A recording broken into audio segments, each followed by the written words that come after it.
Welcome to the Shine the Way podcast. Today I am joined by Dr. Annie Weese. Dr. Weese is a native of Salina, Kansas, where she attended Sacred Heart High School. She was a multi-sport athlete and all-state athlete for 4 years there. She then played softball and basketball at Seward County Community College, where her basketball team had a combined record of 72-1 and won national championship. She completed her college career at the University of Notre Dame, where she played on 2 Sweet 16 basketball teams for head coach Muffet McGraw. She graduated from Oklahoma State University with her master's degree in community counseling and a doctorate in counseling psychology. In her current role as the Director of Mental Wellness and Sports Psychology for K-State Athletics, and as a licensed psychologist, she serves the mental, emotional, and performance needs of the Wildcats. She uses cognitive behavioral therapy, biofeedback, ACT, and mindfulness in her work supporting the K-State student athletes. Welcome, Annie. Thank you so much. Dr. Annie. Okay, you've made it official. So from now on, it's just Annie. Okay, all right. This was one that I'm super excited about. We've known each other off and on since high school, and I admired everything you did as an athlete. So we're going to start there. Growing up, you were awesome as a sports.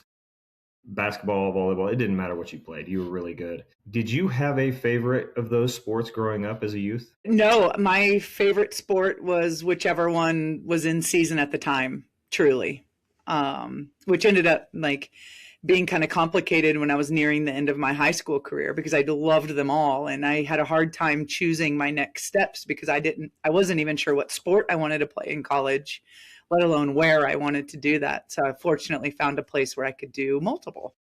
Yeah. With that, you obviously you were a softball and basketball because that's what you went to college. And I know you played volleyball because you have a legend as a volleyball coach in your mom. And your sister's also a legend now too. But did you do anything besides those three sports? Did you play soccer? Did you try anything, branch out and see what fit and what didn't? Yeah, I played everything I could. You start with soccer, and I remember my dad knew an older parent of a kid playing Knights of Columbus baseball. So I actually got to play baseball a year earlier than most of my classmates. I played up with, the boys and played baseball with the boys all during grade school. It's when they all started ordering cups that I was like, okay, it's probably time that I find a softball team to join. Yeah. But yeah, I played it all. And even in high school, there was a couple of years where after softball practice, I would go to track practice, and I played 4 sports a couple of years. Well, that's good. And I believe at the time, were you guys 2A or were you 3A at that time in Sacred Heart? We bounced back and forth between 2 and 1A when I was in high school. We hadn't reached 3A. So then even more so, a lot of times when I talk to people such as yourself and your sister and the Minneapolis folks, if you don't participate in at least 2, if not 3 sports are really going to suffer just because there's not the numbers. Like at 5 and 6A, there's a lot of specialization going on right now up here where I'm at for DeSoto and Mill Valley and the schools up here. And I'm not a fan, but I understand it. It's a little more difficult to make a 3-sport athlete because of the competition. When you went to college, did you encounter those 1-sport athletes, or was pretty much everybody that you ran into multi-sport athletes? When at my JUCO, it was pretty common that the athletes played multiple sports in high school. But when I got to Notre Dame, that's where I saw the folks that were pretty specialized in basketball for longer. And they were, at that time, the AAU was getting huge. And so they would, fly to different states to compete in their AAU season. So it really had to be a year-long commitment for a lot of them. But I was really fortunate enough, and I feel like my body was fortunate enough to be able to do a lot of different sports for a very long time. So your mom was the Sacred Heart volleyball coach and very, very successful. Did you guys ever have any conversations about maybe you're doing too much, or did you guys have to pull back and say, hey, maybe we can't make this practice because you're going 3 sports right now. Like, what was that conversation like growing up with a very successful volleyball coach, where it could have been very easy to be like, hey, just focus on this. We could be really, really good if you are an expert at this sport. I think my mom respected and appreciated the variety of sports. She understood that basketball is preparing you fitness wise for volleyball. But I would say if I had to answer that one way or another, I would say my mom had to try to hold me back. I just wanted to do it all. I remember a weekend in junior high, I had 3 competitive sports competitions in that one weekend. We were popping down to Wichita to catch this soccer tournament, back up to Salina for volleyball. It was just, we were all over the place. And I think my mom's, she never had to say this to me, but I believe that her stance would have been, as long as you're happy, we can keep doing this. But if you feel burnt out, or if it's not working, or overwhelming in any ways, then absolutely she would have stepped in, I believe. Well, I remember the first time I heard of the great Annie Weese. It was in the same conversation with somebody. I remember it. It was with you, Nicole Oldie, and Kendra Wecker. Those were the 3 names that came together. And they were young ladies at the time that just were killing it. Didn't matter what they did. They were the best. And if they competed against the boys a lot of times, they were probably still just as good, if not better. And then I also heard of, there's another Weese, and your sister Sarah. And so I've been blessed. I had Sarah on here. And so since she was my 3rd guest, I reached out and said, hey, can you give me a quote about your sister Annie? And here's what she said. How appropriate that Annie is on your Shine the Way podcast. Since she was young, she truly has been a shining light to all that are blessed to be in her presence. She loves to help, bring joy and laughter to those that she is around.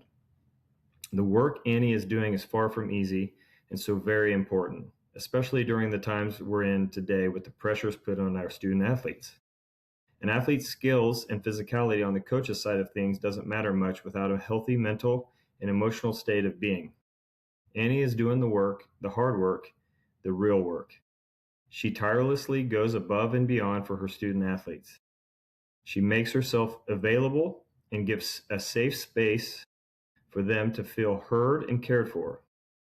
She has even provided sessions with Silver Lake volleyball team, and they always walk away from it feeling a bit lighter and seen, as well as with actionable items to put into place during competition and throughout their day.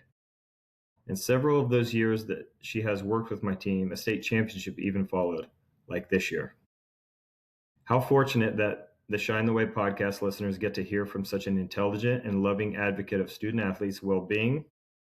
When I was little, I was often referred to as Annie Weese's little sister. I was then, and still am today, beyond proud to have that title. You make me cry on a podcast, Jacob. That's just one. I got another one later, so that's my goal. But the reason I wanted to say that there is because I read through that and I felt it, knowing you and your sister and your family and the dynamics. And I mentioned that I had heard about Annie Weese, Kendra Wecker, and Nicole Lee. Well, I don't know those 2 other ladies very well at all. I know their accolades and what they did. I had the pleasure of meeting you.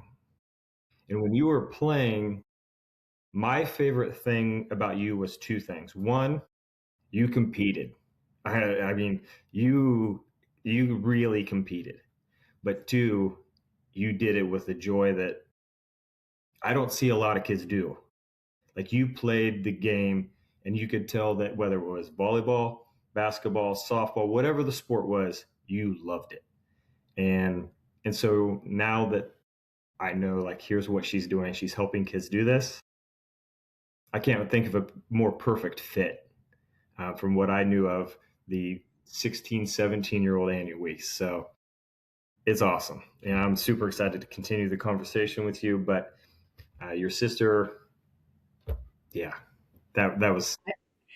She shares that a lot. And I truly wouldn't have been the Annie Weese that people heard of without the Sarah Weese catching all of her wild throws at first, moving through traffic and getting her the ball in the basketball court and setting up perfect sets in volleyball. So I don't think you can separate the two of us when it came to our sports career at all. And sometimes I wish she would have gotten the attention that she deserved. I'm a competitor and I love playing sports. She, she works harder than anyone I've ever known. She's the real deal. I agree with that, and I've always watched from afar because I'm a fan of her husband Brad, and their kids. My son has actually competed against Braun back in the day before he became like a man child. I mean, goodness sakes, but I just love the family, and so I love watching what they're doing at a smaller school, and the fact that they do compete against the bigger schools in volleyball, and she doesn't take a backseat to anyone, and neither do you. But continuing on, successful career at Sacred Heart. I mean, at all sports, and then you go to Seward County. What was it like? Did you have? Because I've talked to a few people that were the quote unquote big man on campus at the smaller schools, and then they get to college, and it's like shell shock. They have to check their ego and realize, okay, this is the best of the best, even if it's at a smaller NAI school or a JUCO or a Division two. Did you have anything, or did you walk right in and you were still Annie Weese, the best player on the court? No, it was pretty challenging for me. What was really unique about my time at Seward was, and I have to, when you throw my name in with Nicole Oldie and Kendra Wecker, and I would add the Lori Canes out there, like I did, they are up here. I was with a group of girls that were just right here. If they're here, we're here. And so there were about 7 or 8 of us Kansas girls with highly successful high school careers that didn't maybe get the Division 1 or 4-year offers that we were hoping for. And we all kind of made a commitment, not only to Seward, but to each other. Like, how good could we be? And so they were very good athletes down there with me. Cassie Cordell, Emily Edmonds, Erica Hatterman. I mean, the list just goes on and on. Any one of us could have gone to 4-year institutions and didn't, and came and committed to the process. And so there was a lot of competition down there. I know that it was me and Erica Hatterman battling it out for that, 2-3 guard job. And sometimes she would get it and sometimes I would. So no, there was no easy walk into a successful position there. You had to really work and fight and grind every day to get that playing time there. But that's how we were able to build something so special, is that we were all pretty talented and willing to take a back seat to the others if we needed to. And I think that really defined our success. So at your time at Sacred Heart, you guys had, I don't know if you did in basketball, but didn't you win a state championship in volleyball, or was it, I know you got, I can't remember. That's the other Weese that got a state championship in volleyball. I apologize. I remember I talked to her and there was one, and I couldn't remember if it was like right after you left, or because I think she made the comment that she actually thought the team was a better team maybe your senior year, but it just fell together perfectly that next year. Yeah, the good thing about being in a class with Lori Kane, Nicole Oldie was, you're going to try to hold each other to high standards and be really competitive. The bad thing is you have to play against them. So we ended up getting 3rd and 4th, and I think Mound Ridge and Lori Kane and her crew beat us a couple years at state, which set Sarah's senior class up really nicely. They did have something special going, but we got 3rd and 4th in volleyball, and then I had 2 state championships in softball. Okay, so I knew there was some state championships. I couldn't remember the sport, and I knew that you fell short in a couple others. You go to Seward and you get a national championship. What, like, I have no comprehension of what that's like. I know I've talked to, I think it was Ben Zucker, a buddy of mine from Minneapolis that went to Bethany, and they ended up getting on a run. And I actually just talked to, didn't know this, but Jason Artaz, the Bethel College coach, who apparently missed the shot that would have taken them out of the NAIA tournament. And I was just like, oh, small world. But what was it like getting to make that run and compete at a national level and win the championship? What something special about our team at Seward was we were held to such high standards, and the details mattered, and the fundamentals really mattered. I mean, truly, if we didn't do our pregame warm-up perfectly, we would all be pulled back to the locker room and got a talking to. So it was almost as if every competition opportunity had the stakes of a national championship. I mean, that's how finely tuned we were. It was really cool to be a part of it. But what made that national championship so special was that it was in Salina in my backyard. The team got to come to my house for dinner. My grandma and my uncles, were in the front row getting to watch me. And it was just felt like a home court advantage. It was unreal. I mean, 72-1, you can't even really, I still have a hard time believing we were able to do something like that. And we had about 130 game home court win streak during my 2 years there. So that we were able to build on, which is, I mean, to be on a team that is on every night when everyone in the country's gunning for you, and to be able to withstand that pressure and still come together as a team and be successful, it was very special. Yeah, and we'll come back to that once we get into your current career, because I think there's some questions I have about that team, because I think mentally you guys must have had it. Like, as a group, you must have had it mentally. But so you do 2 years there, and then you fulfill what it sounds like a lifelong dream. What was it like playing for Muffet McGraw?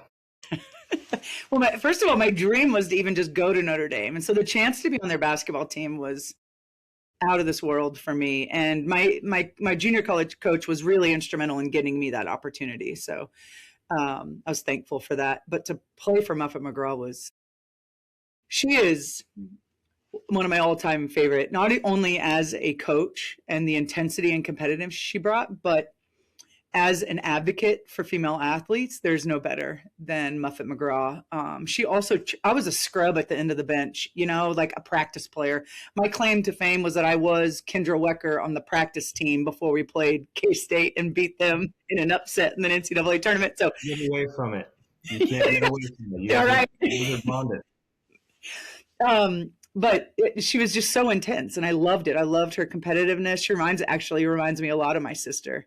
And she was so generous and kind to me. And I always felt really respected by her. And she could have just dismissed me, as someone non-instrumental to the getting significant minutes, but she didn't. And I felt really appreciated and welcomed and included. And I'm really thankful for that. So when you were there, you guys were good. Dino's teams were good too. And he just kind of had a little misstep, in my opinion. And I think it's somewhat easy for people that have had so much success, because I felt like Coach K at the end of his career had a few missteps on kind of calling people out and being a little bit self-righteous. And that's what it felt like when I was watching that situation between Coach Auriemma and Don Staley. Was he couldn't take the fact that they just got their butt kicked. Flipped it 2 days later, and you saw the grace with which Don Staley took the beating. Like, they got whipped, and she took it. And she I believe she had her team stay there and watch them and support them. And I loved everything about that. And again, I don't know a whole lot. I see what the media wants me to see because I wasn't there. In your games, did you ever get to interact with him? And do you have any, like, what type of guy is he? Because the ladies that I've seen that have been really good, Muffet McGraw, now Don Staley, Pat Summitt at Tennessee, they were not fans. Well, I guess I can't speak for them. It didn't appear that they were huge fans. And so I didn't know. And again, if I don't want to put you in the spot and get you in trouble, because I know you're in that same arena at K-State, but just no, I think to say they weren't fans is a huge understatement. And we could feel it. And yeah, so when I played against Diana Taurasi at UConn, that was kind of the era that I played against. And actually, we had a lot of success against them. I mean, they ended up going farther postseason, but we got a few wins off. And I remember one time holding Diana Taurasi. I think she had more turnovers than points one time we played her. And it was just really fun. We had a bet, actually, kind of an informal bet. Of course, we weren't breaking any NCAA violations, but we said, we know no matter what the score is of this game, he's going to throw a fit. he was going to rip his jacket off and dramatically throw it. And so we would take bets of what time it will be, first half, second half, beginning of the second half. So just to play around with it. But yeah, we always look forward to the fits that he would throw. And I know Muffet very much enjoyed beating him when we did.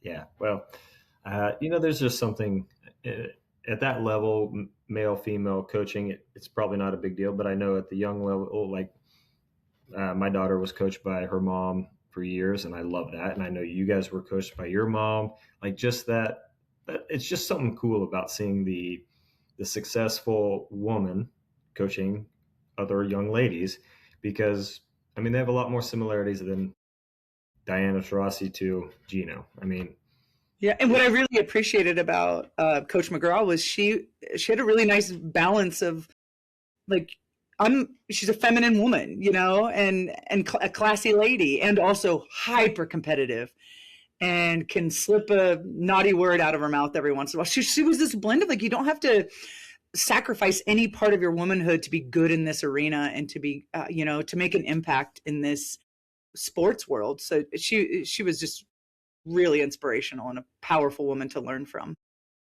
Yeah, and I don't know the UCLA woman. I got to be honest. The first time I saw her was this run they just went on, and by everything I've seen, I love everything about the way she does things. And so it's really cool when you see people like that getting notoriety, and not the notoriety for the little dust up.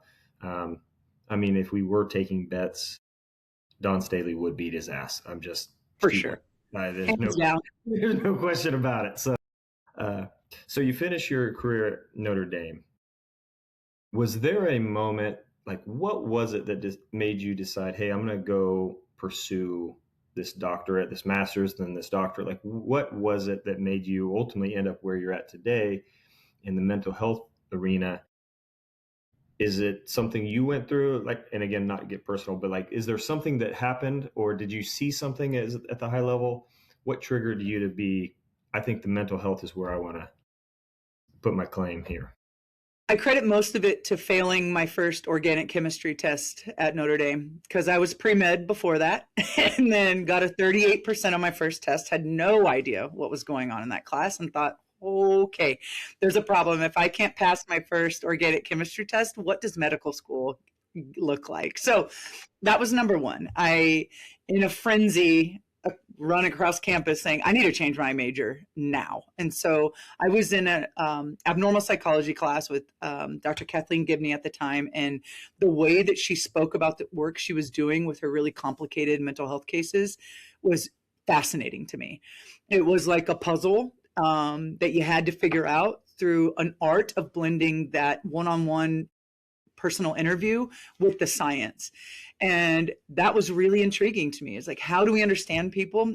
How do we need to present to people to allow them to feel safe showing themselves to us? And I think I did have some natural skills in that, which helped. So I made that shift to psychology. And then I chose Oklahoma State because I got to be a graduate assistant basketball coach there. So my head coach at my junior college took the associate head coach job at Oklahoma State with Kurt Budke. They brought me on as their GA. So I was still thinking maybe I want to go into coaching. And then once I changed my major to psychology, that narrowed down my graduate programs I could apply to at Oklahoma State, chose community counseling, and realized I had a natural skill in counseling and was invited to apply for the doctoral program. And so that kind of worked itself out there. But while I was coaching, I got to see the behind the curtains of the sports world for the first time. And there were some things that made me a bit uncomfortable, like the recruiting games and how playing time is determined. And I saw these athletes kind of confused and struggling. And I'm learning how to be a therapist, and I'm entering this doc program. And then I had a really instrumental mentor at the time, Dr. Trevor Richardson, who is now doing what I do for Oklahoma State.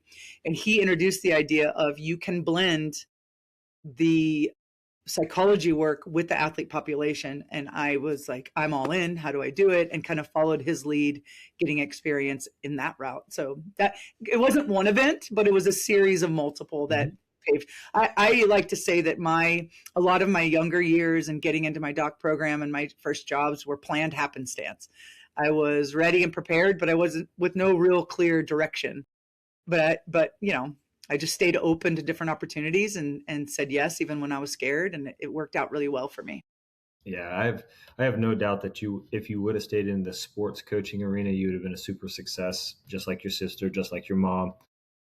But I think what you're doing is amazing, and I love it. I mean, I go to therapy every other week just because the mind is a powerful thing, and if you let it go one way or the other, it can go good or bad. I mean, it's just that simple. And when you made that decision, was there any, I mean, people retire, people get out of the game, they kind of have that tug every now and then. Was there ever a moment in the next couple of years where you're like, man, I really miss being on the sideline, whether you're playing or in this case coaching? Did you ever have that tug to go back? I would tell you, I was looking back, I was pretty depressed for the next entire year. I couldn't even go watch basketball. It had been the first time since I was 4 that I hadn't been a part of an organized sports situation. It was very challenging. That loss of that athlete identity was really hard for me. Absolutely. So there might have been regret, but also the work that I was doing was so fulfilling. So I kind of had to hold both. I miss it, and I'm going to trust that I'm doing the right thing for me now at the same time. So, I mean, obviously now doing what you do, I mean, there's a number of young men and women that enter the sports arena at K-State where this is going to be their final stop. And is it pretty common? Like, I mean, because my opinion, again, and I've never been there, to get to that Division I level at K-State, whether you're track, basketball, baseball, football, soccer, whatever it is, you have to have an insane drive and a personal belief that, hey, I can go on and continue doing this. When reality sets in, is there something for those young men and women that, like, is your program set up to help them, or do they have to go? Is there something external that they can get help for? Because that can, I'm sure that one year, if you weren't going down the road you did and found another passion, it would have been even more difficult. You had that passion at least to kind of carry you through that until you got past it or through it and figured out how to deal with it. How do you help, or how should young people in that role find the help they need when they lose that drive and are essentially like, I don't know what to do now? Now what? Yeah, something happens, and I won't get too nerdy psychologist on you, but athletes usually develop an athlete identity at a very young age, and they go through a process called identity foreclosure, which means that they choose this identity without having had the opportunity to explore other interests and hobbies and passions and other identities. So very early on, you choose the athlete identity. That's it. When you're 22, you're now going through this kind of transition out process like most people do when they're 65, 70, retiring from their career. So you're simultaneously losing that part of your identity, retiring, while you're watching your peers just start their identities. And it can feel really lonely and isolating. But to answer your question, we have a really great athlete development office who does help prepare athletes for the next step as far as interview prep, developing elevator pitches, how to have a formal dining experience with an employer. So I think they're well taken care of as far as next steps career wise. We meet with all of the interested graduating athletes about that transition away from sport mentally. So I do get them in an organized way to say, here's some things to look out for. Here's how you can find help if and when you need it. But I don't think it's enough. I wish that we could keep treating our athletes for the rest of their lives. We can't do that. But a lot of it comes with the individual sessions I'm doing. And we do a lot of preparation for that, like anticipatory grief work. As you're nearing the end of your career, how do you want to say goodbye to your sport? How do you want to say goodbye to your career? How do you want to be known? So we kind of get the ball rolling there. And I like to remind them, because some folks leave thinking, all I know how to do is my sport. And I'm like, yeah, because you are an athlete, you're an excellent communicator, you're a team player, you're a natural leader, you can manage your time well, you're really open to constructive criticism and feedback. And all of those things are what employers will want and what you can use to build confidence into this next step. And then I get calls all the time from folks who have graduated saying, help, I'm struggling. I didn't know it would be this hard. So I'm able to kind of consult with them briefly and then help get them resources in there wherever they are. That's really cool.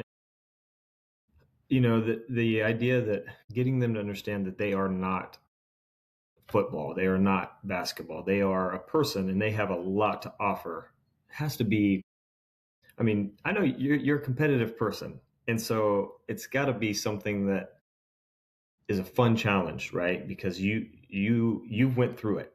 You are not an athlete, just like you still are, and you can still be an athlete. You're not, maybe not going to be a professional athlete or whatever, but you can still utilize everything you've put that time and energy into to become the next entrepreneur. And maybe you're going to start a business, who knows? Or maybe you're going to go into the medical field, just anything. Like, you're more than just being a football player, a soccer player, a basketball player.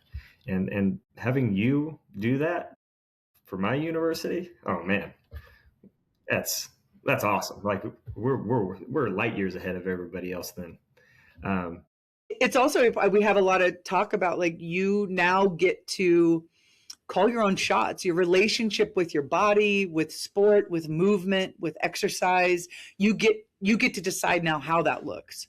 Yeah, maybe you won't have it's hard to get a pickup tackle football game going on the weekends with your buds, but you can use your strength to go rock climb and try that, or cycle, or try to reframe it as, this is a really cool opportunity to see what else your body is capable of, so they can kind of fuel that competition, but also not be so scared of what the loss of their sport might be. So we've talked about the end of the career. Let's jump backwards.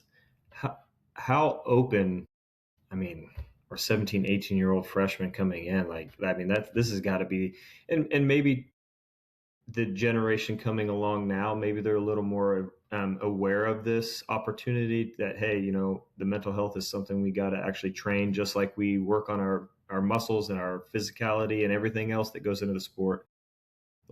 I think they are becoming more aware early, but it's still got to be a difficult task to get a 17, 18-year-old young man or woman to open up and be like, yeah, okay, I'll go talk to somebody about my feelings. So how does that process work in the university world?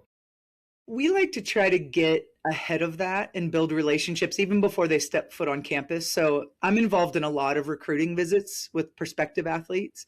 They'll bring them by our space. They'll get to hear me talk, get to hear my staff talk. So we're not these unfamiliar, scary psychology. I don't have a beard, and I'm not going to write down your dreams on my couch. I do have a couch, but so it just kind of takes the mysticism out of it a bit. Annie's office, you met her on your recruiting visit, so they can kind of always bridge back. I also always get in front of every team. Me and my staff get in front of, or my staff and I, get in front of all of our teams at the beginning of the year when they have their welcome back meetings. Again, just to normalize the process. I get as much time as anybody else on the sports med umbrella. This is just another thing. You have nutritionists to get your fueling right, athletic trainers to prevent and treat injury, strength and conditioning to build the muscle, mental wellness to get the mind right. It's just, we try to just normalize it and break that stigma. And it's tough. We used to be invited to this junior event where we have hundreds of kids and their parents sitting there, and we're all eating lunch. And then my group gets up to talk. All the athletes, heads down, they're just eating like this, not even making eye contact. And the parents are, being polite and open to it. But you can see kind of the walls go up. I'll never need it. It's not important. And they're still living from some of their myths of, it makes you weak. You got to be crazy to go there.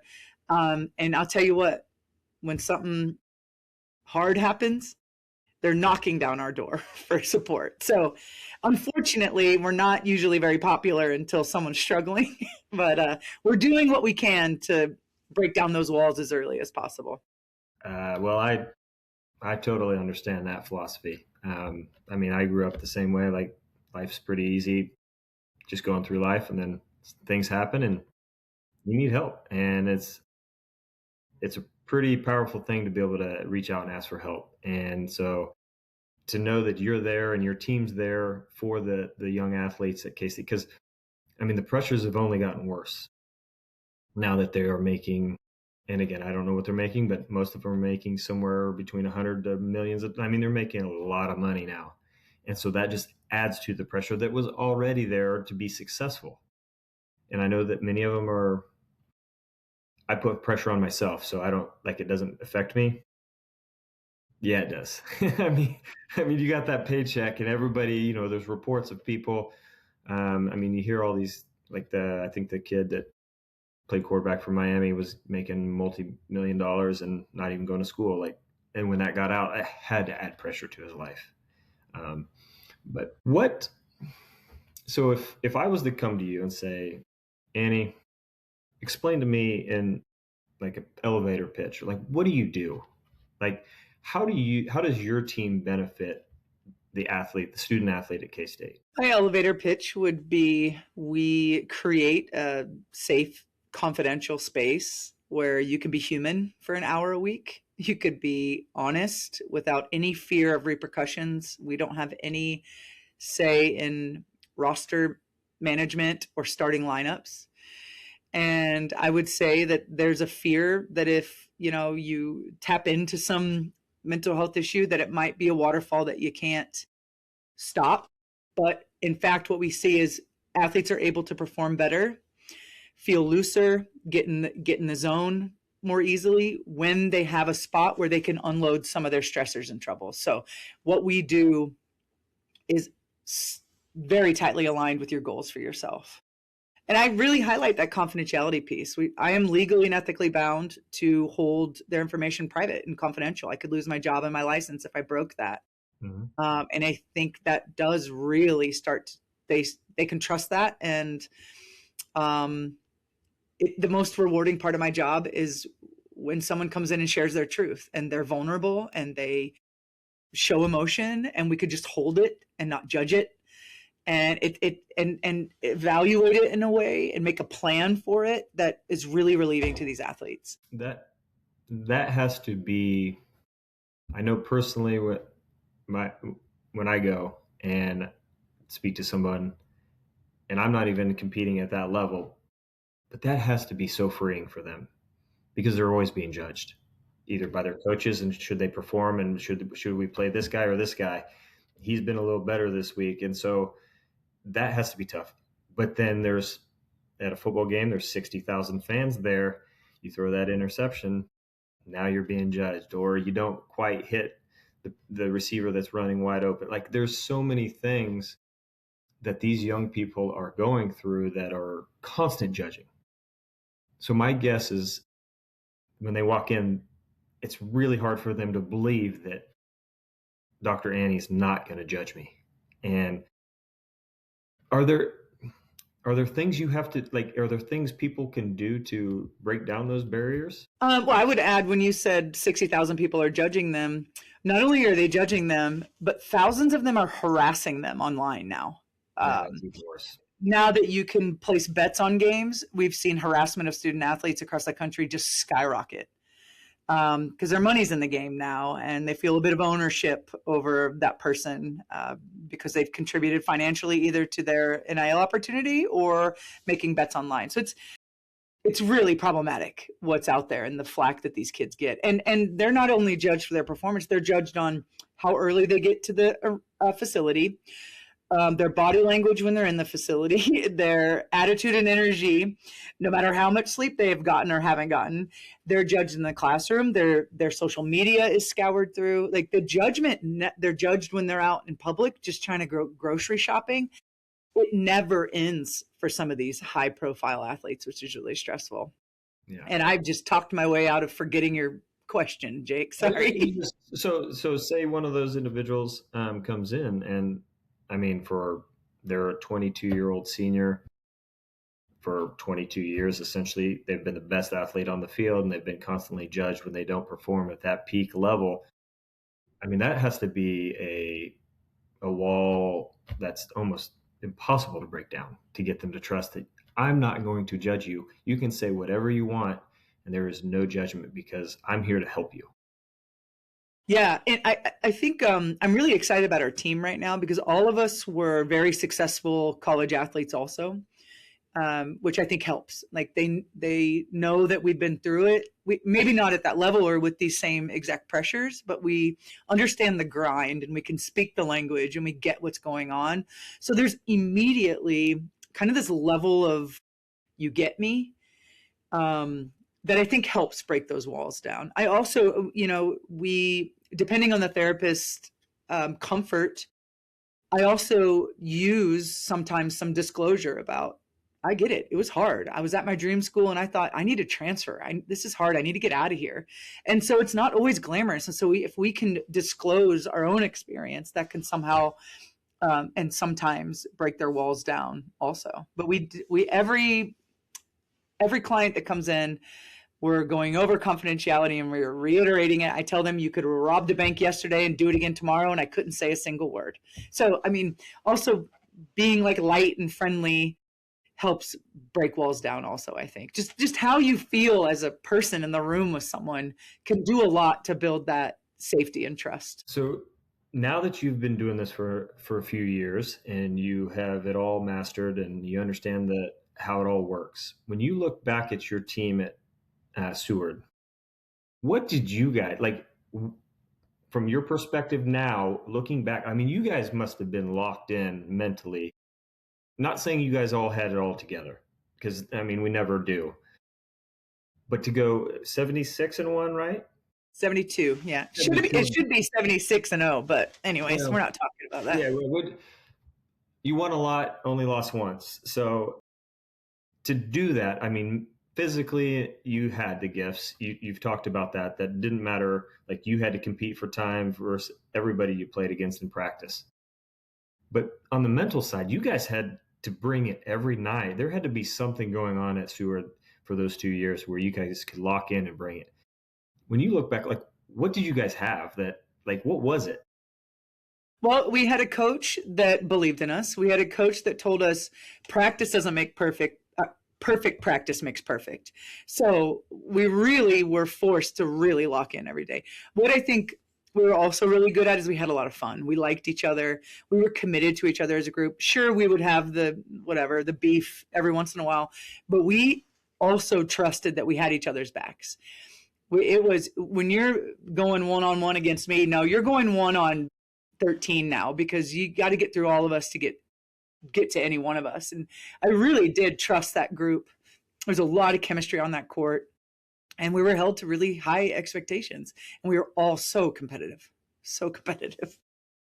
Well, that whole thing about 72-1, and then the fact that you made it to Notre Dame, and you mentioned you were on the bench at the back of the bench. The way I view that is very similar to what you hear people talk about. Like Ryan Scalabrine comes to mind. I'm closer to Michael Jordan than you are to me because I'm sitting on the end of the bench in the NBA.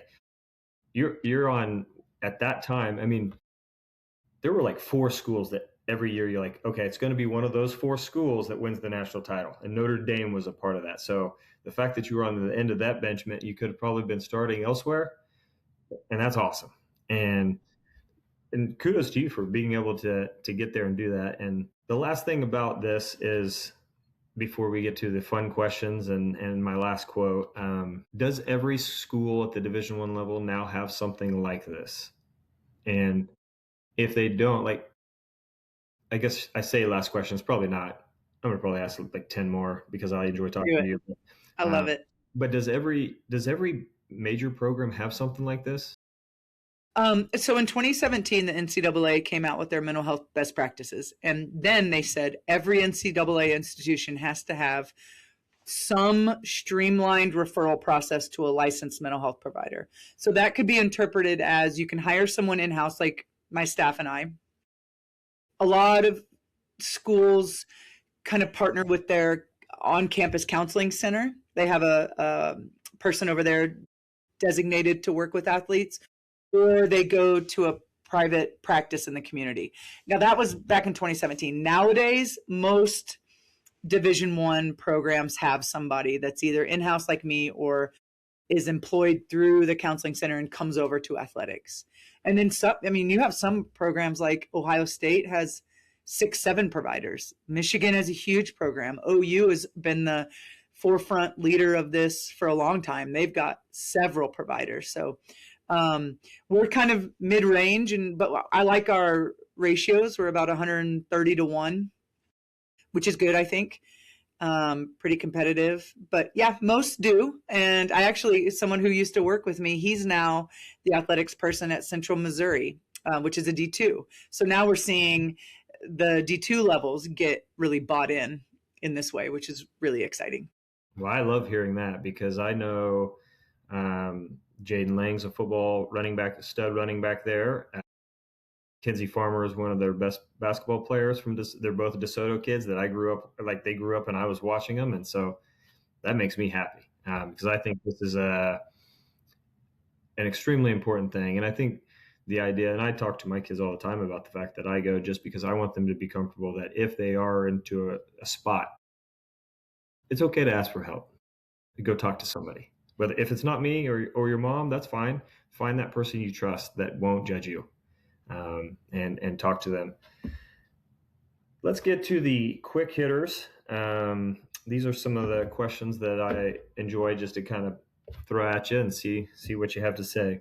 This is I'm going through performance anxiety right now as you set that up. Well, I'm not very much help on that, so you're gonna have to work that out. I got it. I'm breathing. So the first question I have. You've played some high-level sports, both softball and basketball. Give me a few of the best players you played with, and the best players you played against. In college, huh? Or high school. I mean, high school, college, anywhere you played anybody. In high school, I played club volleyball with a couple of my favorites from Moundridge. I know Lori Kane is the big name out of Moundridge, but Steph Whitcomb and Jamie Kessler were just as competitive, if not more, and just very quality human beings. Sarah, of course, she's my favorite all-time athlete I've ever played with. Kim Ortega was fun to play with at Seward. Cassie Cordell, still one of my best friends. A lot of fun, competitive, gritty athletes. Megan Duffy and Jackie Batiste pop out at Notre Dame. Megan was our point guard, and both she and Jackie played professionally a bit. Crystal Irwin was a center we had that was so feisty and fun, and I mean, getting fights, which isn't cool, but her passion was pretty impressive. She ended up actually passing of COVID several years ago, so that was heartbreaking. But I remember one time she had one of our practice players that she was 3 or 4 inches taller than she was. She grabbed him by the jersey and yanked him down to her face and gave him a little talking to. So it's just awesome to play with those athletes that they're going to fight just as hard as you will. People I played against, I mean, Lori Kane, Nicole Oldie, that K-State team was fun in college to play against here at Bram.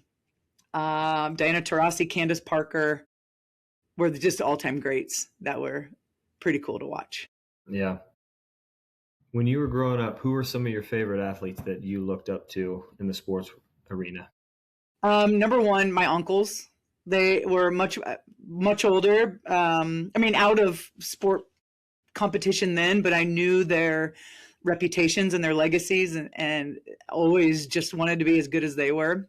I didn't really follow a lot of pro sports at the time. I mean, George Brett, I was like equal parts in love with him and respected him as an athlete, the best. Yeah. But I was a part of a really cool little community at Sacred Heart. And so one of the biggest idols or people I looked up to was Kristen Semino, who was several years older than me, but went through high school and was just breaking records and a good person and a well-rounded athlete. So that at a young age, she probably impacted me the most. So you spent some time at Notre Dame and at Oklahoma State. So just out of curiosity, let's start with Notre Dame. Who are some of the all-time great athletes that you, and while you were there, or that you just admired from Notre Dame all sports, any sport. It doesn't matter to me. Yeah, I'm going to go basketball on this. Neil Ivey, great. Ruth Riley graduated just right before I came in.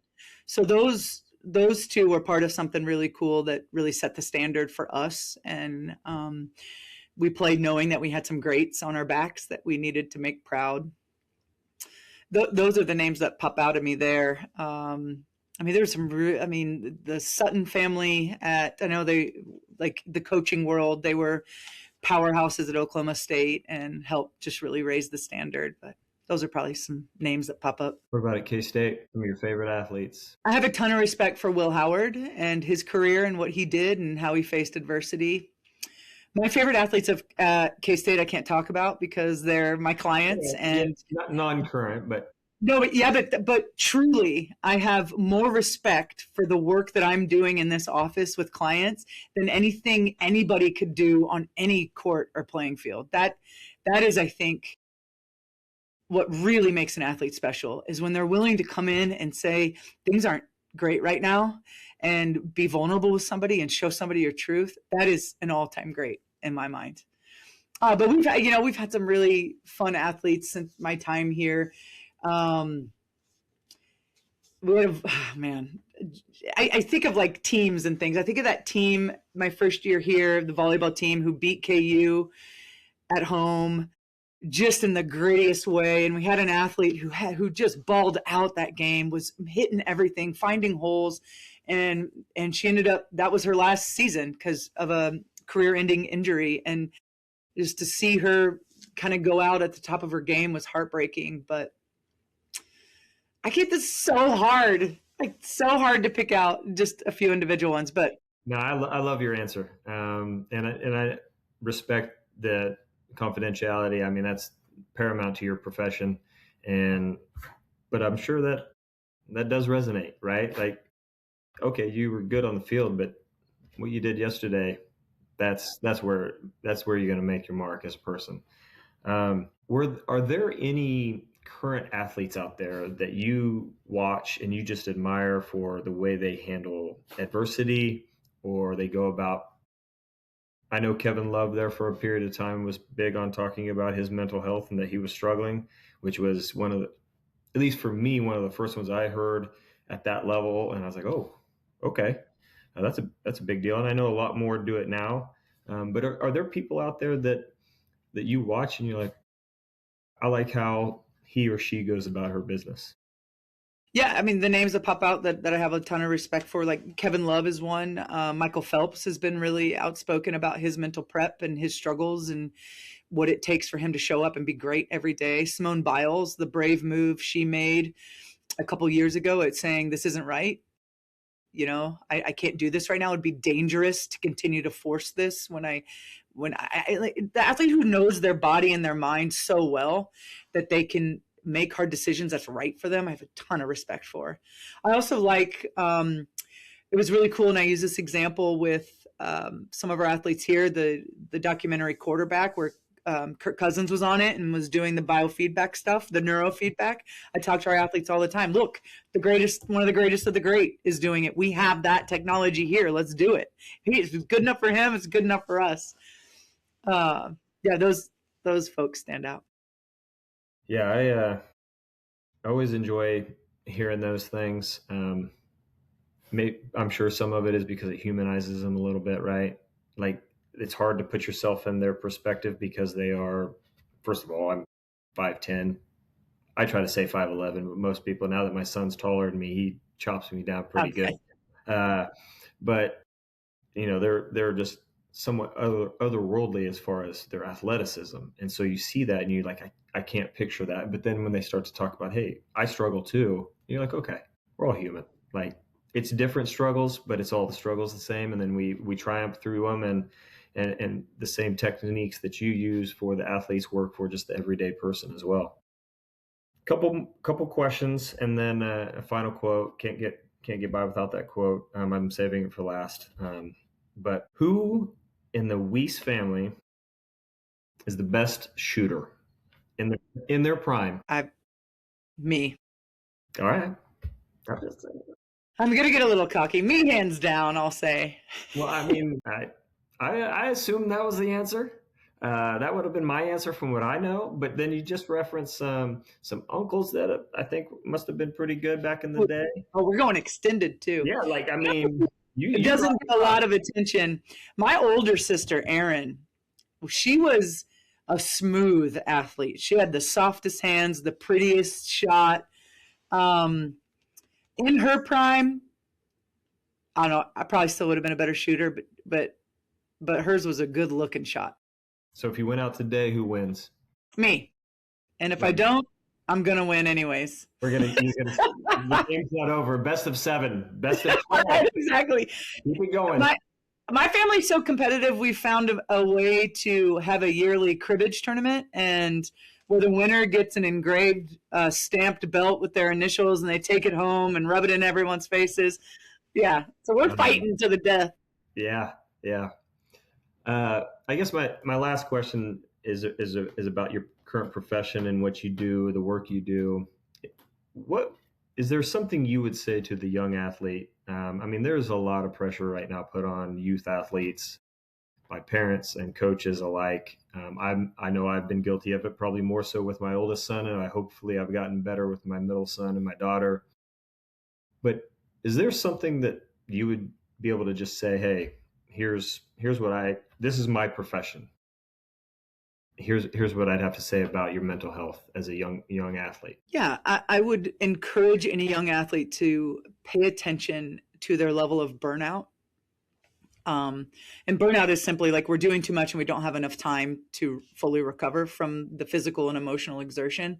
It is the number one reason why athletes stop participating in their sport. Um, and I think mostly though, the message I want to send is to the parents. Listen to your kids. Ask them if it's still fun. Ask them if it's rewarding. Ask them if it's creating pressure and stress and overwhelm on their system, because we can trust and know that our kid gets into it and wants to do it all, and then suddenly it's 5 years down the road and we're just doing it all still. We haven't really checked in with the kiddos on, wait, is this still what you want? Is this still making you happy? Is this still bringing joy and fulfillment to your life? So I would tell the coach to tell the parents and the athletes, check in about that. Ask yourself, is this still fun? Is this still aligning with what I want my life to be like? Is it still aligning with my goals? And I tell folks all the time, if I could get on a soapbox and just talk, it would be about the importance of sleep. Get more sleep. It's probably not enough. Parents might not like me saying get more sleep, but it's so important. And research shows that at 6 hours of sleep, athletes start performing as if they're have a blood alcohol level above the legal limit to drive. So it impairs your reaction time, your coordination, your thinking processes. It slows you down, but also your perception changes. So you think you're performing at your highest, but your perception is impaired. So sleep, sleep, sleep. And also, I think if you want a competitive edge at any level, you need to be engaging in at least 5 to 10 minutes of some sort of mindset brain training every day. And I harp on this idea of mindfulness. Be right here where your feet are, because that actually will increase your resilience, increase your grit. It'll help you recover from mistakes more quickly. You could be right here in the moment and nowhere else. Nothing else matters. That's how athletes get into that flow state. So a well-rested system and that mindfulness brain training will really start to kind of separate the athletes the more competitive they get. Man, that was worth it. I love it. And that's going to make its rounds on social media, and I'm going to send that to the coaches I know. And that's awesome. So I'll tell you, my talk at Silver Lake was about burnout and how to prevent burnout. And Sarah does sacrifice practice time for yoga, practice time for meditation. She has a daily kind of mindfulness ritual where they all step onto the court at the same time. And that just signals to them, I'm going to leave what just happened outside of these lines, and I'm committing as a team to engage in what's about to happen. And that's mindful presence. That's being where your feet are, and they won a state championship. I'm not going to say it's my fault they won a state championship, but I'm not going to say it didn't help. Well, not only did they win a volleyball state championship, I'm guessing, and again, I don't know the makeup of the two teams, but I'm guessing there was some crossover for that basketball state championship as well. I'll take both. So you got a twofer right there. So we're going to schedule you for DeSoto High School here pretty soon. It's risky though, because when coaches hear less is more, like the natural instinct as a coach is to say, well, if we're not performing well, we're going to do more film, more weights, more speed training, more. But once you're past the point of burnout, that can be dangerous and detrimental to the entire system of the athlete, not just physically, but mentally too. Yeah. Well, I love hearing that. And, that's the one thing I've probably grown the most about is personally, but with my kids is I occasionally will check in and be like, hey, this is third practice of the week. How are we feeling? Like, do we need to take the day off? And if they say yes, I listen and I get it. We're paying for that and their coach might not like it, but if they need that day off, especially the club sports that are not school driven where it's 5 days a week on the school, but I do try to listen. Now, taking the day off and sitting there for 4 hours on your Xbox, that's not really what I had in mind. So we're still working on that part. That's still a work in progress. And so if you have tips on how to do that, I'll take this. But I want to finish here with a quote from Mom, your mom. My favorite all-time coach. And future Shine the Way guest, hopefully. Oh, nice. We haven't got there, but that's in the works. Annie was born to do amazing things. From playing Little League Baseball with the boys and being better than most of them, soccer on an elite traveling team, being a standout three-sport athlete at Sacred Heart with several state championships, and winning a national championship at Seward County, she still wasn't finished. All this while maintaining a 4.0 GPA. Her heart had always held a place for going to Notre Dame, and she achieved that by being accepted and walking onto the women's basketball team and becoming a scholarship player her senior year. Now she leads with that heart and strength, profoundly impacting student athletes with her wisdom, compassion, and devotion to them at K-State. Her ability to understand and shape athletes' mental wellness is amazing. She truly touches their lives in an inspirational way. She pours her heart and soul into each and every individual she works with while making sure they are safe and seen. She is well respected by them and her colleagues and loved by anyone who is lucky enough to have her in their lives. I am forever humbled by her, as well as awed at and proud of her accomplishments. She works so incredibly hard at balancing all the areas of her life as a wife, mom, sister, aunt, mentor, colleague, and daughter. And she does it all unselfishly with wit, humor, and love.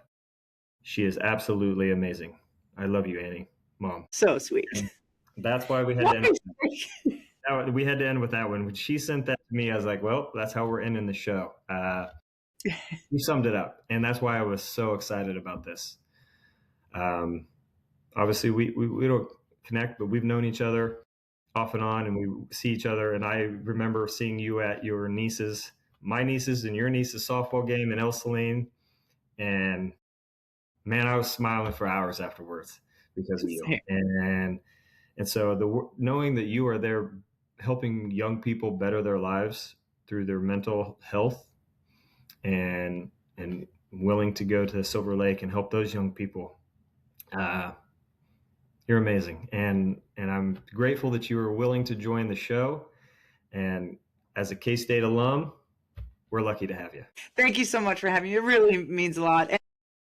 I felt pretty seen by my sister and my mom there in those quotes. And that's the power of just showing up and feeling seen and knowing that I'm not alone, I'm cared about, and I'm going to be okay. And that's pretty powerful. Yeah. Well, thank you. Thanks for having me. This was a lot of fun.